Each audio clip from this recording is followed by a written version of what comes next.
ఈరోజు ఒక కొత్త అప్డేట్తో మీ ముందుకు వచ్చాను. అదే ఏంటంటే రైస్ కార్డ్ ఈకేవైసీ ఈ నెల 30 అంటే ఏప్రిల్ 30 లోపు రైస్ కార్డ్ ఈకేవైసీ అనేది ప్రతి ఒక్కరూ చేసుకోవాలని మనకి ఏపీ గవర్నమెంట్ అనేది తెలియజేసింది. వాటిలో ఏ పేర్లు ఈకేవైసీ చేయించుకోవాలనేది మీకు కన్ఫ్యూజన్గా ఉంది, మీ పేరుకి ఈకేవైసీ చేయించుకోవాలా లేదని తెలుసుకోవాలంటే ఈ వీడియోని అయితే మీరు చివరి వరకు చూడండి.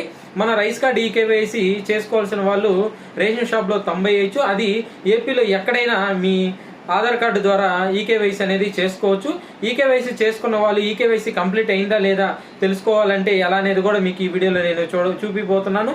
అదేవిధంగా మీ యొక్క పేరుకి ఈకేవైసీ చేయించుకోవాలా లేదా అనేది కూడా ఈ వీడియోలో మనం ఇప్పుడు చూడబోతున్నాం. మనం గూగుల్లోకి వెళ్ళి ఈపీడిఎస్ అని టైప్ చేయాలి. ఈపీడిఎస్ అని టైప్ చేసిన తర్వాత మనకి స్టార్టింగ్లో ఈపీడిఎస్ ఏపీ ఈపీడిఎస్ 1 అని ఉంటుంది కదా, అది డాష్ బోర్డ్ అని ఉంటుంది. ఈ డాష్ బోర్డ్ మీద క్లిక్ చేసిన తర్వాత మనకి డిఫరెంట్ ఐటమ్స్ అయితే ఇక్కడ వస్తాయి. వీటిలో ఈపీడిఎస్ అప్లికేషన్ సెర్చ్ అనేది క్లిక్ చేయాలి. ఇక్కడ చూపిస్తున్నటువంటి రైస్ కార్డ్ అనేది ఎంటర్ చేసి ఈకేవైసీ స్టేటస్ అనేది మీకు ఈ వీడియోలో నేను చూపిపోతున్నాను. మీరు కూడా ఈ విధంగా చేసుకోవచ్చు. సో ఇక్కడ నేను నెంబర్ అనేది ఎంటర్ చేస్తున్నాను.